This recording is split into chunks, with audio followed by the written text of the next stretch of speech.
Hello and welcome to Newsline. I'm Maeve Bannister.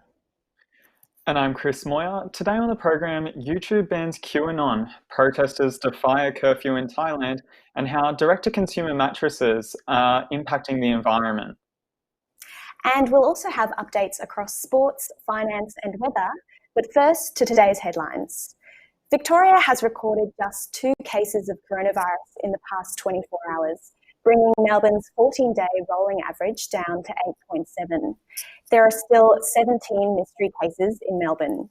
No new cases have been recorded in Shepparton, which recently saw an outbreak. Premier Daniel Andrews says he's deeply impressed by the nearly 5,000 people in Shepparton's Goulburn Valley who have come forward to be tested. Every single one of those people, and indeed the entire Shepparton community, should be very, very proud. The hotel quarantine inquiry has asked the Victorian Department of Health to provide further documentation after doubts arose around the accuracy of the Chief Health Officer's testimony. Brett Sutton had previously told the inquiry he didn't know private security guards were managing quarantine hotels until the coronavirus outbreak occurred at Ridgeland Swanston in late May. But correspondence revealed by The Age late last night shows Professor Sutton knew in late March to early April that private security guards were the preferred model for quarantine measures. The first flights from New Zealand to Australia to take part in a one-way trans-Tasman bubble have arrived in Sydney today. Those to both and the Northern Territory will no longer have to quarantine for 14 days. The Australian federal government says a more comprehensive travel bubble will slowly be rolled out based on international circumstances. But New Zealand Prime Minister Jacinda Ardern says it's still too soon to allow Australians into New Zealand without quarantine measures. Today's National Cabinet meeting has been postponed after the Prime Minister's plane experienced technical problems while in Queensland. In a one-line statement last night, Scott Morrison's office confirmed the meeting will be rescheduled to next week. The leaders were expected to discuss lifting the cap on international arrivals. National Cabinet has not met this month due to last week's budget. Disgraced former member for Wagga Wagga, Daryl Maguire, has faced his 3rd day of questions from the Independent Commission Against Corruption in New South Wales. The hearing is focused on how much information Maguire shared with the Premier about his business dealings. We'll have more information on that story later on in the program. Europe has been struck by a resurgence of COVID-19 and recorded 700,000 new cases across the continent last week. The UK, France, Russia and Spain account for half of those cases. Most of these countries are now in the process of reimposing restrictions to get on top of the outbreaks before winter sets in. The level of infections in Europe is now higher than in March and April, with significantly eased restrictions in summer to blame. The German Foreign Ministry is keeping a close eye on the deteriorating relationship between Australia and China. The ongoing epidemic raises raids on journalists and trade strikes against key export industries are heavily impacting Australia's relationship with our biggest trading partner. Berlin's ambassador to Australia, Thomas Fitchen, says Germany will push the European Union to strengthen its bilateral ties with Australia, which he described as a special relationship. A new report released by the ARC Centre of Excellence for Coral Reef Studies found Australia's Great Barrier Reef has lost half of its corals since 1995. The report found climate change created record-breaking high water temperatures in 2016 and 17, triggering bleaching across the north of the reef. Experts warn that without urgent action on climate change, more damage is likely. The Australian and Queensland governments have committed more than $2.7 billion towards managing and protecting the reef. And those are the latest news headlines. Now to our first story. In the Mornington Peninsula, the Peninsula Aero Club are seeking reimbursement for legal fees from the local council. Jake Pike with more. The Peninsula Aero Club have announced that they are officially seeking legal costs against the Mornington Peninsula Shire Council after winning an expensive hearing at the Victorian Civil and Administrative Tribunal, which they believe was unnecessary. I don't think it was necessary to go to VCAT. As the member at VCAT pointed it out, it was quite obvious that the council had within their capacity to approve this, and it was obvious that our case was quite good, or not quite good, it was very solid, and it should have been granted. But the Aero Club is not the only group claiming that the council's use of VCAT is unnecessary. In the 2019 financial year, the council's planning win rate at the tribunal was just 32%. And there are people in the Shire community unhappy with the council's trigger-happy approach with the courts, which they believe wastes ratepayer money. They're not going to win all the cases because that's not possible, but I reckon they're taking far too many small businesses to VCAT when really they could sit around the table and be a lot more sensible and sort the issues out. The Aero Club are expecting to get back nearly $50,000 in legal fees following the council's loss at VCAT over the long-running issue of the church hour permit. The church hour restriction prevented takeoffs and landings between 9:30 and 10:30 a.m. on a Sunday to avoid disrupting church services. The Aero Club hasn't obeyed the restriction for decades since the only church in the area stopped services in the early 1970s. The relationship between the PAC and council has been tenuous since 2017, and they've been unable to come to an agreement over the permits and operations at the site. The group's not seeing eye to eye has led to the council escalating small permit issues to VCAT rather than negotiating privately. I'm Jake Pike for RMIT News. We're heading to a short break now. Coming up, we'll be hearing all the latest international news, a conversation about Australia's waning trade relationship with China, and look at upcycling innovations in Indonesia. Stay with us.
Welcome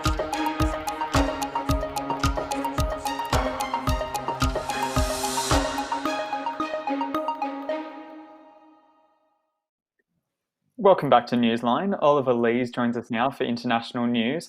Oliver, President Donald Trump and Democratic nominee Joe Biden held a televised town hall meeting earlier today at the same time, breaking from the traditional debate format. This is quite unusual, isn't it? Thanks, Chris. Yes, it's very unusual. Usually so close to an election, we would see these two candidates dueling it out head to head. Unfortunately, for a range of reasons, that couldn't be possible this year. First of all, Donald Trump's positive COVID test meant that, and several of his staffers as well, meant that the debate couldn't go ahead in person. The Biden team, of course, decided that they would like to have an online debate, which the Trump team refused. And so we have the current town hall format, which we've seen today. The politics of the two men was really mirrored in their town halls. As you can see here, Trump was speaking in front of an entire crowd with not much social distancing. As you can see, not many people wearing masks. And Biden, on the other hand, a lot of social distancing and speaking just to an empty stadium. So with only 19 days to go, it is quite odd to see this, but gauging how the last debate went, I'm sure some people are happy that it didn't go ahead. And on to our next story, and thousands of protesters have defied strict curfew in Thailand, calling for greater democracy. What's the latest on this? Yeah, Chris, so protests have actually been going on in Thailand since February, but the latest is that the Thai government has instituted a curfew for protesters. This means that protesters can't be out past 6 p.m. And this is a strict, very, very strict law in Thailand. They have a long history of a military rule, and that's what these protesters are up in arms against. And they're very brave as well, Chris. It's upwards of 15 years prison sentence for being, if you're found to be speaking out against that military rule. But this protest saw more than 10,000 people. So a really brave and really passionate group of young people out in the streets in Thailand. And Russia announced that it will no longer take part in consultations over the liability for the fatal MH17 crash that occurred back in 2014. What caused this apparent sudden decision from the Russian government? Yeah, as you say, Chris, it was 6 years ago now that the fatal crash occurred, with more than 290 people losing their lives in that incident. It's old news for some people, but for the families of the victims, this is still fresh in their mind. We know that the plane was shot down, but we don't know exactly who is responsible for the incident. And that's why this inquiry was set up in 2018 between the Australian, Dutch, and Russian government. The current tension is that the Dutch government has been quite outspoken in its criticism of the Russian government, basically blaming them for the incident. And that was the final straw for Russia. They've called the Dutch response vicious. And so it seems, unfortunately, for those families and friends of those victims, they won't be getting any closure anytime soon. Australia's trade relationship with China is facing another blow following reports the Chinese government is planning to slap a 40% tariff on Australian cotton. Oliver, you're now here to discuss developments in the Australia-China relationship with political analyst Kate Clayton from La Trobe University. Thanks, Chris. Kate, thank you for joining me. Thank you for having me, Ollie. Kate, Trade Minister Simon Birmingham has noted his concerns that these tariffs could make trade unviable for Australians within the cotton industry. And we've also seen similar threats to Australian wine and coal exports. So I wonder, where has this hostility toward Australian industry come from? So this is only the most recent instalment in increased Chinese-Australian trade hostilities since, I would say, about the start of the year. So early in the year, China introduced tariffs on barley, as well as suspended beef imports to certain abattoirs in Australia, and also an alleged investigation into alleged dumping by Australian wineries. So Australia's policy towards China over the number of years has become increasingly assertive. With this comes with banning Huawei, the foreign interference scheme, and more recently calling for an independent inquiry into the origins of COVID-19. So alongside Australia trade relations, in the background we have the US China trade war, of course. And whilst this might have taken a backseat with the US election as well as the pandemic, China is still our most important economic partner, and the United States is our closest alliance partner. So whatever happens between these two states will, of course, have ramifications on Australia trade relations. So this has seen multiple Australian industries become the firing lines for kind of greater strategic battles between the United States and China. Mm. Yeah, you mentioned a range of developments there. I mean, on the side of the Chinese Communist Party, they've clearly become quite aggressive in their foreign policy posture, and also internally in Xinjiang, Hong Kong, and their approach to the South China Sea. And that's really affected Australia in a number of ways, as you've already mentioned. With Australia so invested in China, how do they plan to navigate all of these challenges? I think overall, Australia is treading pretty carefully when it comes to how it approaches China. It's kind of approaching these three different issues on more of a case by case basis. With Xinjiang, we've seen Australia speak quite openly about it over the past number of years, particularly at international forums such as the United Nations.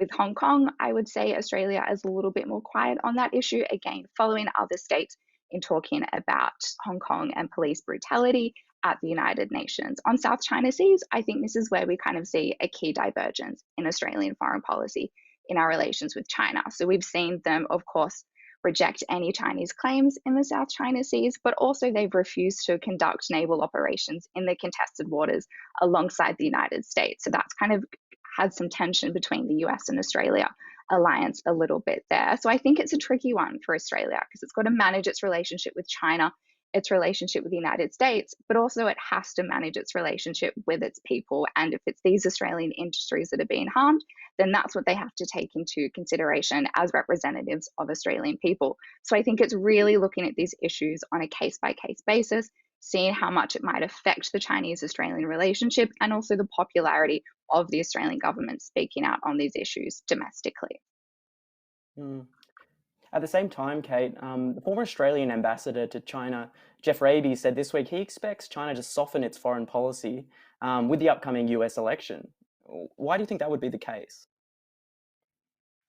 I think it's an interesting one because the election's only 3 weeks away. So how much of a change can we see in policy making in a mere 3 weeks? And I don't think this represents a massive shift. I think there's been ebbs and flows in China's approachment to the international regime for a long time.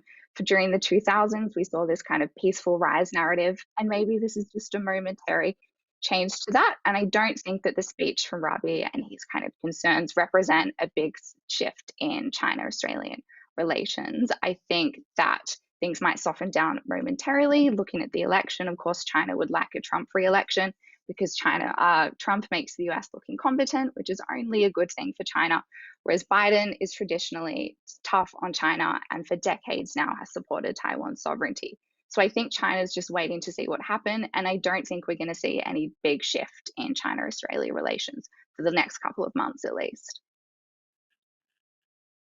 Kate Clayton, thank you so much for joining me.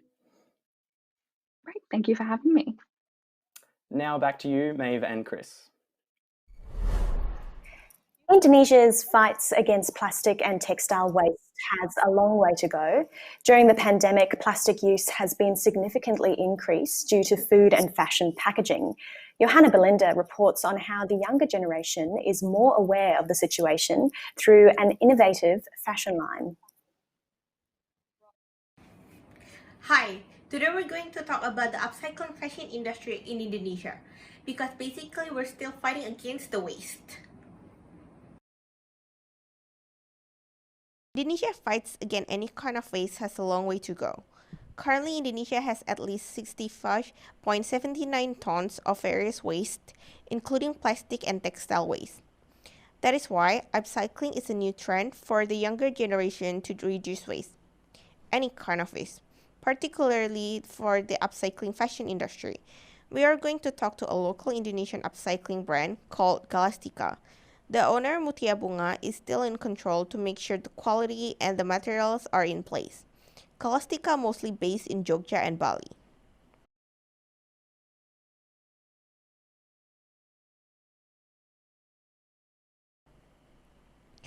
Most of Galastika items are made of used plastic, And they'll also work with Bank Sampah to collect plastic waste together. Bank Sampah introduced to help locals managing their waste. They also accept some plastic donation for their production. Not only manufacturing new products, Scholastica also accepts some new customization. However, Mutia Bungas knows that not everyone is actually aware with the upcycling fashion line. So actually she still keeps her brand a little bit more exclusive. Sebenarnya banyak tawaran untuk mass product tuh sebenarnya banyak. Cuman aku tolak karena apa ya? Eksklusivitasnya tuh nanti nggak ada gitu.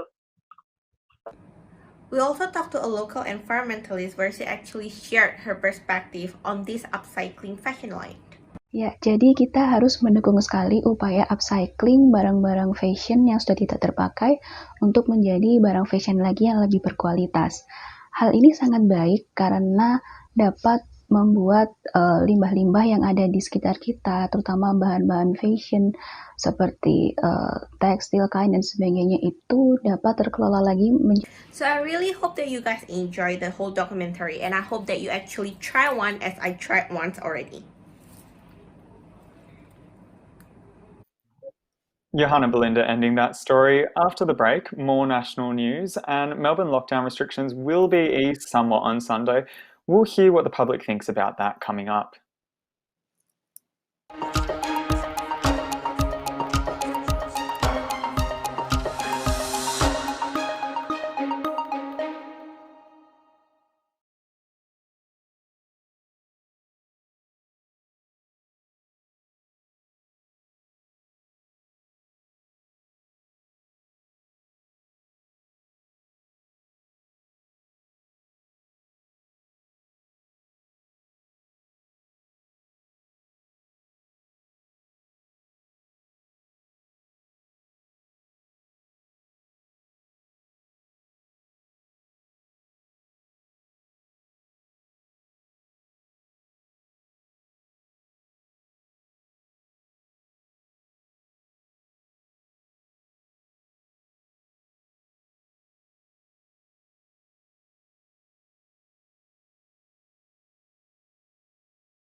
Welcome back to Newsline. I'm Chris Moyer.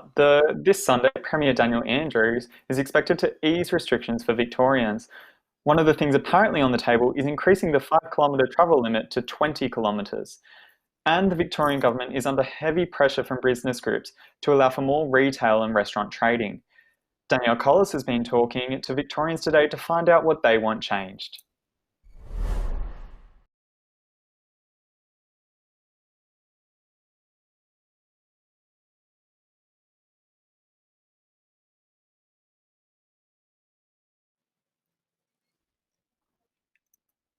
And just a reminder as well, we're sorry for those technical difficulties. Daniel Andrews will announce an easing of restrictions on Sunday.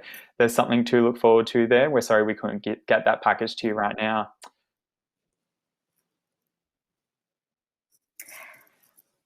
Chris, this weekend we are seeing across the pond the New Zealand election. Jacinda Ardern is the incumbent Prime Minister, of course, much loved around the world.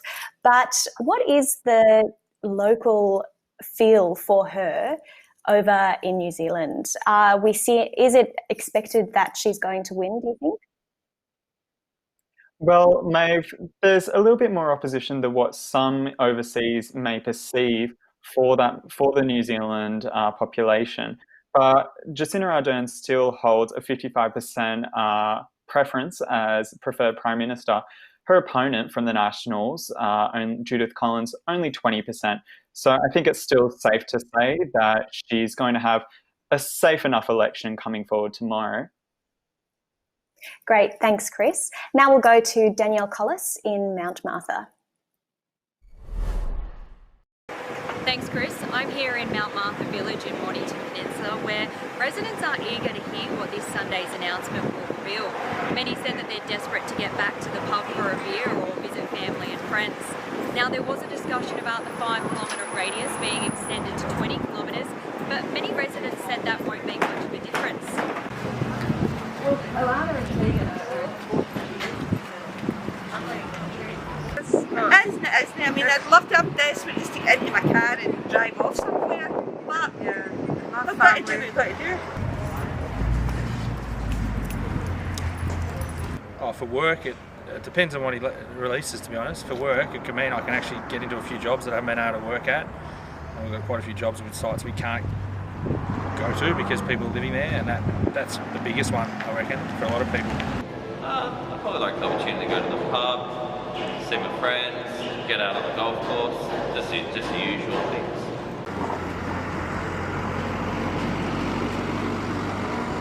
My family are all up in Melbourne, so I haven't seen them since June.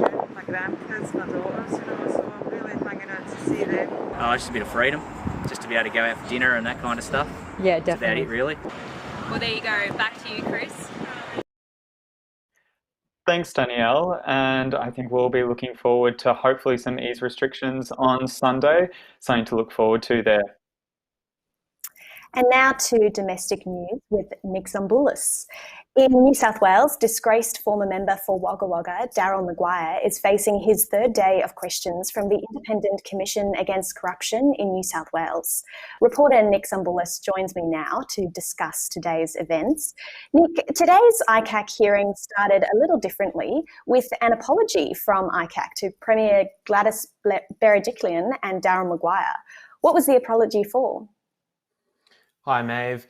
Yes, the apology was for accidentally publishing a transcript of evidence online that should have remained confidential. The transcript was on the ICAC website for 33 minutes yesterday before being removed. Now, these transcripts were of a closed hearing with Mr. Daryl Maguire yesterday, and they discussed sensitive evidence about the former relationship between him and the Premier. The Premier indeed accepted their apology, though. And to the actual hearing, today's focus was on how much the Premier knew about Daryl Maguire's business dealings. What was discovered about that? Yes, Maguire told the commissioners today that he shared information about his business dealings with the Premier in general terms, but he admitted he did leave out certain details. However, a phone intercept of a conversation between the Premier and Maguire played during the hearing suggested otherwise, with Maguire telling the Premier about a recent coffee he'd had with the racing heir Louise Waterhouse, where they discussed proposed location of an intersection at the new Badgerys Creek Airport in Western Sydney. So Maguire admitted on occasion he didn't draw the line in relation to discussing details of business activities with the Premier. But in each of the intercepts of the phone calls, we hear Ms. Berejiklian resistant to learning about, those explicit details. And it's been an eventful week for Premier Berejiklian, who fought off a no confidence motion in Parliament. What's the party mood like with regards to her position? Well, Gladys Berejiklian says she's very confident she'll lead the Liberal Party to the next election, and she denies that there's any question over her premiership. She's had endorsements and support from key ministers, but it's the sort of thing we'll have to wait and see. And to our next story, Australian Federal Police have dropped the case against ABC journalist Dan Oakes for his reporting on the Afghan files. Can you remind us what the Afghan files were and why they've now dropped the case? Yes, so the Afghan files were a series of stories that were released by Oakes and his colleague Sam Clark. They were reports based on defence documents that were leaked, and they covered allegations of unlawful killings by Australian soldiers in Afghanistan. Now, the Commonwealth Director of Public Prosecutions dropped the case because they determined it wasn't in the public interest to proceed with criminal charges. And the ABC stood by Oakes and his reporting. How have they reacted to the news that the charges have been dropped? Yes, well, firstly, Oakes said it was a considerable relief, which I'm sure it would have been after 3 long years. And the ABC News director, Gavin Morris, also echoed those sentiments. But he said that the ABC's fight for public interest journalism to be protected is far from over. And finally, the AFL is being taken to the Supreme Court by former Collingwood player Heritier Lumumba for racial abuse. Why are they being sued? Yep. So Heritier Lumumba he's a former player from Collingwood, and he's taking them to the Supreme Court over allegations of racial abuse that he was subjected to during his playing days. He claims that he has suffered trauma, humiliation, distress, and a loss of enjoyment. And are there any other allegations being made? Well, Mr. Lumumba also alleges the AFL did not take the necessary steps to protect him from racial abuse. He's really saying that they had a duty of care and they didn't cover him over his time at the club, and they didn't take reasonable steps to prevent players from subjecting others to racial abuse. And if it goes ahead, this will be a huge case. What's Mr. Lumumba hoping to gain? Okay, well, he's hoping to seek damages, exemplary damages, interest over the period of time, and legal costs. But if he were to win, it would settle an ongoing dispute between himself and Collingwood Football Club and the AFL, a long-running dispute. Back in June, Collingwood said its integrity committee would conduct an independent investigation into the allegations that he made, including that he was nicknamed Chimp and the club failed to support him. But Lumumba's consistently refused to meet privately with the club, saying it's insulting that they're going to investigate themselves. So this would tie up a lot of those loose ends. Thanks, Nick, for that roundup of national news. YouTube is the latest platform to address the conspiracy theory QAnon. In a statement released today, YouTube says they plan to remove content used to justify real-world violence, and this includes videos endorsing QAnon. The policy has been implemented today and will ramp up in the weeks to come. Nick Zombulis is here again to discuss this development with digital media specialist Audrey Corti from Griffith University. Thanks, Chris, and thank you, Audrey, for joining me. Firstly, Audrey, I'd like to ask, what is QAnon and why has YouTube identified it as harmful? So thank you for having me. QAnon started as a baseless conspiracy theory that high-profile Democrats and Hollywood celebrities are ritually sacrificing children as part of a cabal that President Donald Trump is fighting against. But since then, since its early days in 2017, it actually has taken on a life of its own by co-opting other movements and by pushing other baseless conspiracy theories. For example, the claim that the coronavirus is a hoax or a Chinese weapon designed to hurt Trump's re-election chances. And the reason why QAnon activity has been designated as potentially harmful is partly driven by reports of the movement's ties to dangerous real-world activities. So QAnon has been linked to armed standoffs, kidnappings, harassment, and at least one killing since 2017. Last year, the FBI issued a report identifying QAnon as a potential domestic terrorist threat. And since then, we've also seen the Pizzagate conspiracy has motivated one American man to even gun down a pizza shop, and Pizzagate was largely seen by some as a precursor to QAnon. So for a small minority of QAnon believers or supporters, these conspiracy theories can lead to violence or harassment in the offline world. So this is why it has been identified as potentially harmful. Prior to the ban, what has YouTube's relationship with QAnon historically been like? So prior to this ban, QAnon has actually played a role in spreading what was once a fringe conspiracy on message boards like 4chan and 8chan.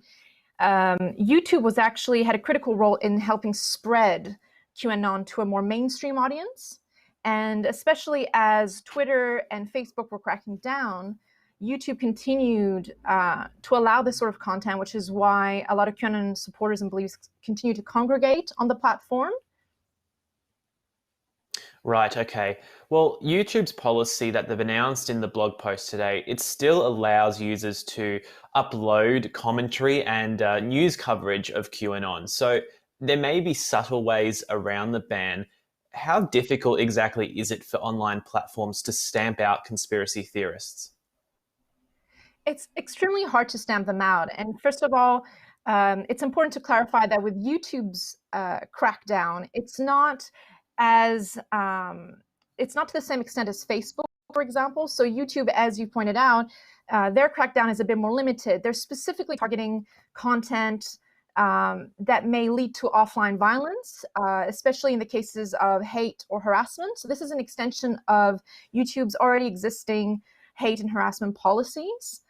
So what this means is this crackdown will only target information that qualifies as incitement to violence or harassment, but there's a lot of other content that doesn't apply. So QAnon-related content will continue to be to have a presence on YouTube, just not the kind they may potentially lead to offline violence or harassment. And even if they were trying to stamp out any QAnon-related content, it would be extremely hard to do, as we've seen with Twitter and Facebook, even though we see social media platforms are doing they're cracking down pretty hard. They've managed to remove, in the case of Facebook and Twitter, thousands of QAnon pages. We still find it so hard to do because QAnon supporters can use other keywords. Sometimes it's hard to distinguish between direct QAnon content and sort of subtle nods to QAnon. So we've reached the point where this movement has gone so mainstream that we all have potentially family members, an aunt or an uncle who believes or is pushing a QAnon theory without even knowing who QAnon is. That's how mainstream some of these theories have gone. And really, the QAnon theory is a wider movement now, and it's really hard to stamp out because it's so mainstream. Sure. On that point of it becoming mainstream, well, Donald Trump has refused to condemn QAnon at his town hall appearance today. How do these moments of mainstream attention contribute to the strength of these conspiracy theories online? Well, it allows QAnon to continue to thrive and to actually have a mainstream presence. So Trump is not the only one who has retweeted QAnon content. There are also numerous US Republican candidates for Congress at the moment who have promoted QAnon conspiracies and the movement. And what this does is it helps this movement maintain a foothold and actually reach a much wider audience. Thank you, Audrey. Thank you very much.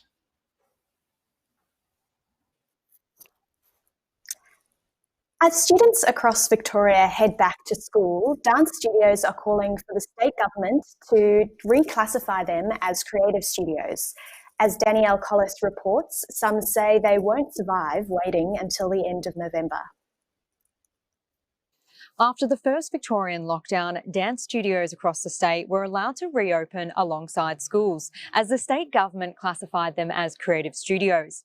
Yet this time around, they've been reclassified alongside gyms and brothels. 16-year-old Ali Reese has been locked out of her dance classes along with 150,000 dance students across Victoria. It's really sad and just disappointing. Like, I understand the situation that we're in and we can't change it. But like when we ease back into things, it's like hard for us to see other sports go back, and then we're still just stuck in lockdown doing it online. Her teacher, Melanie Gard, has been running classes online since March and was hoping to reopen her studios after a recent government email outlined dance studios would be reclassified, allowing them to reopen along with schools. Yet within 24 hours, the government said that was not the case. And then within 24 to 48 hours of that information being confirmed, the government did a backflip and said, no, you're not actually creative studios. You're going to be reopening in step 4. And so that was obviously completely devastating for our entire industry. The Dance Arts Alliance are urging the state government to reclassify dance studios so they can reopen before it's too late. The government has abandoned our industry and ignored our calls for help. Not only have half of dance studios not received financial support since we started, but we've endured being the first to close and are now the last to reopen. Despite the fact children are taught from their very first dance class how to space out and be safe, the state government have placed children's dance alongside brothels in terms of risk. Over 17,000 people have already signed a petition in an effort to get dance students dancing again. Danielle Collis, reporting for RMIT Newsline. We're now heading to a short break. Coming up next, the best stories of 2020 with Youssef Saudi, including a moving story about AFL legend Robert Muir, and what happens when you have to pay $80,000 for your own photo. Stay with us.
Like many other industries, journalists have been forced to adapt in order to report during a pandemic. We've chosen a list of the top pieces of journalism in 2020, and we're celebrating them throughout the week. Joining me today are Shamsia Husseinpour and Mia Gardner. Our first story is about someone who has been described as one of the most talented players in the history of the Victorian Football League. Despite this, his memory of the game is not always rosy, and that is because he is an Aboriginal player who experienced racism on and off the field. Shamsia, can you tell us more about Robert Muir? Hi, Yusuf, and thanks for having me. Look, the first thing he wants us to know is his name, and that is Robert. He was an Indigenous VFL player for the St Kilda Football Club. His football career is filled with memories of his football career is filled with memories of hounding and racial discrimination, both on and off the field. There have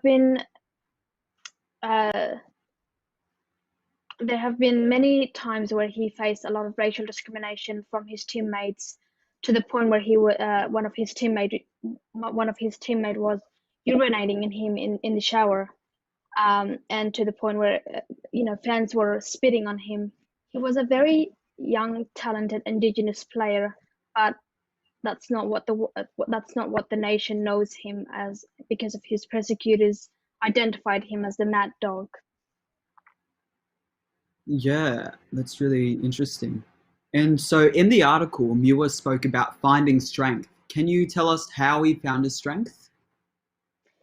His strength came from, I guess, his content of his character, and that was, surviving decades of surviving, through alcohol-related violence, homelessness, and mental health and despair. And this came from the help of his partner, helping him survive those things. His partner, Donna Pickett, a Wurundjeri Noongar, a woman who has spent a decade offering nothing but help, offering nothing but love and support, which Muir needed the most. Yeah, that's really interesting. And so throughout the article, Muir talked about his name tag. Can you tell us more about that? Yeah, so people labeled him as the Mad Dog, or as the black fella, and whenever he tried to stand up for himself, or whenever he tried to complain about the things that he was facing, people just saw that as an act of retaliation, as an act of revenge, and people never saw what was wrong with him and the way he was being treated. And I think he finally had the courage to speak up about his experience within the AFL and the NFL, VFL industry. That's really shocking, Shamsia. Why do you think it's important for people to know about this story? Look, it's important for people to know this story because racial discrimination still exists within the AFL or VFL industry, and though it's not as severe as it used to be, but it still exists. For example, when Adam Goodes called out the racial slurs that he was hearing from the fans, and also it's important to clear his name and the way people perceive him, and that as a mad dog. He's not a mad dog. He's just a man who was being mistreated, a man whose rights have been violated both in and off the field. And it's important for our nation to know who he is as a person, not what his persecutors identified him as. And I think because players and fans are more open-minded about racial discrimination, they're standing up against racism, and this has given him the courage to open up and to speak about his story, and hopefully this changes the way people view the Indigenous community, view people other than the white community. And yeah. Thanks for that, Shamsia. I'm now joined by Mia, who's here to discuss one of her favourite stories from 2020. It's an article by New York Magazine's The Cut. The article is called Buying Myself Back. It's written by a well-known model, actress, and influencer, and details her fight to regain autonomy over her own image. Also, trigger warning for the following article as it discusses topics relating to sexual assault. Hey Mia, can you tell me a bit about the author who wrote the piece? Hi, Yusuf. Yeah, so the piece was written by Emily Ratajkowski, an American model, actress, and influencer. However, her key focus now is an activist. So she got her start in 2013 when she started in the Blurred Lines music video alongside Robin Thicke. So this video had a lot of criticism following it because the song itself glorifies rape culture. And also the video was quite sexualized women quite a fair bit.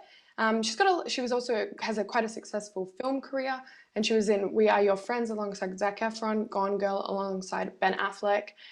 She's got lots of other businesses now as well, clothing lines and things, but her main focus now is activism, and she was a key sort of mouthpiece during the Me Too movement. And people ask whether or not she is credible as an activist because of her role in that music video. However, her points that she likes to make is that it's her body and you can do what she wants with it, and that's the reason that she wrote this article, because she wants to talk about her personal experiences with her image. Yeah, and the term buying myself back has been used throughout this article. Can you tell us what exactly it means in this context? Sure. So her mission is to reclaim her own image, and that is the basis of this story. So it was sort of prompted when she posted a photo of herself to Instagram that was taken by the paparazzi. The paparazzi then sued her for posting this photo. The image didn't show her face, and it was covered by a bouquet of flowers. However, the thing that was a problem for her is that this own image of herself, she had no rights to it. But then literally the term buying myself back refers to her experience with artist Richard Prince. He's an artist that repurposes screenshots or screen grabs of other people's Instagram images, and then he sells them for around $80,000 each. So the model, she was told about this, but she couldn't afford to buy the image. So now someone else owns it, it's in their house. But she had a problem with it because even though she did post it to her Instagram, she didn't think that the artist had a right to profit so heavily off her image without her permission. So in the end, he ended up giving her a small version of the piece of art, but the question that she posed was she was given a gift to something that she already owns. And Emily Ratajkowski herself has shared explicit photos in the past. What does she say is her motivation from sharing these explicit photos? So her reason for sharing these photos ties in with the idea of her reclaiming her image, because in the past, yes, it has been exploited, because she was involved in the iCloud celebrity nude scandal, and it was very damaging for her, but she wants to regain her bodily autonomy and sort of have control over how people see her and when they see her. She also details an experience she had with a photographer, Jonathan Leder. So in the article, she discusses her experiences with this photographer and how he sexually assaulted her during a photo shoot. Years later, after this photo shoot, he took these photos of her, which were naked, semi-nude, and sold books with these photos in them and profited off it. He also had art shows where he displayed these images. People didn't understand how that was legal, but later the photographer had forged the manager's signature to say that he could use them for things other than just the shoot and the magazine they were intended to. So Ratajkowski was still unable to take legal measures because she couldn't afford it. And so she considered selling that piece of art that Richard Prince had made, but then she thought selling her image to control her image. And so then that's sort of what her response to these experiences she's had is the article, because she wants to inspire other women to take control of their own image. Thanks for that, Mia. And all the latest finance and weather still to come.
Welcome back. Now it's time for sport with reporter Sam Mills giving us the latest updates.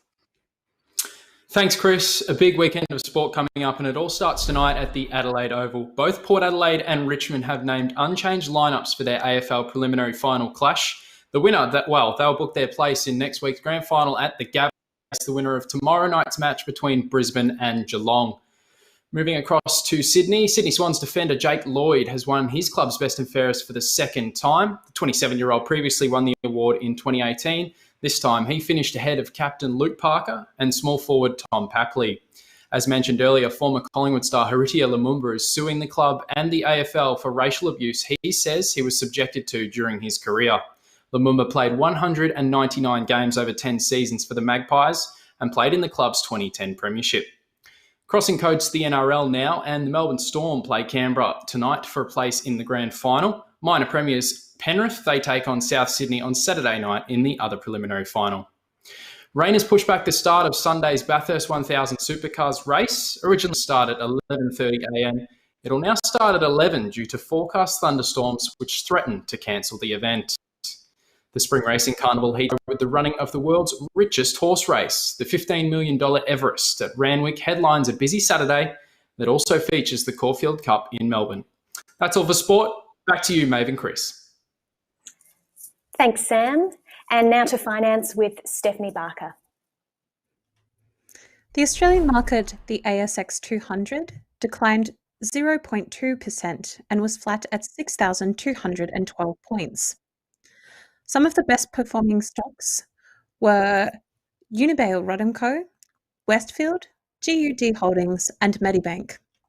Due to COVID-19, the Dow Jones has lost at least 325 points, while the Nasdaq dipped to around 0.5%. The Nikkei increased slightly by 0.69%. The Nikkei has hit record highs for almost the past month by outperforming the S&P 500. The Australian dollar was about the same across the board. One Aussie dollar will get you 71 US cents, $1.07 New Zealand, 60 euro cents, 55 British pence, and 74.5 Japanese yen. In commodities, gold is up slightly, sitting at $2,694 an ounce, while the price of Brent crude oil fell slightly. And that's finance. Thanks, Stephanie. Now to weather from Melbourne and around the country with reporter Johanna Belinda. It's me. Tomorrow, Melbourne will have a sunny day with a maximum temperature of 20 degrees, with a possible shower at night. Across the country, it was mostly sunny today, with Sydney reaching 22 degrees, Perth 25 degrees, and Brisbane 29 degrees. Hobart was partly cloudy with a maximum of 19 degrees, and Canberra shower for today with a maximum temperature of 17 degrees. Darwin showers with a maximum temperature of 32 degrees. Looking ahead, Melbourne will remain cloudy with more rainfall at the end of the week. A rainy weekend to follow, as Saturday will have a few showers hitting 19 degrees, and Sunday and more showers at 15 degrees. Monday will reach 16 degrees with a shower or two. Tuesday, 17 degrees with partly cloudy, and Wednesday is looking to be mostly sunny with a maximum of 22 degrees. That's all for your Newsline weather. I'm Johanna Belinda. Back to you, Maeve and Chris. And that concludes Newsline for today and the week. Thank you so much for joining us. I'm Maeve Bannister. And I'm Chris Moyer. Have a great weekend.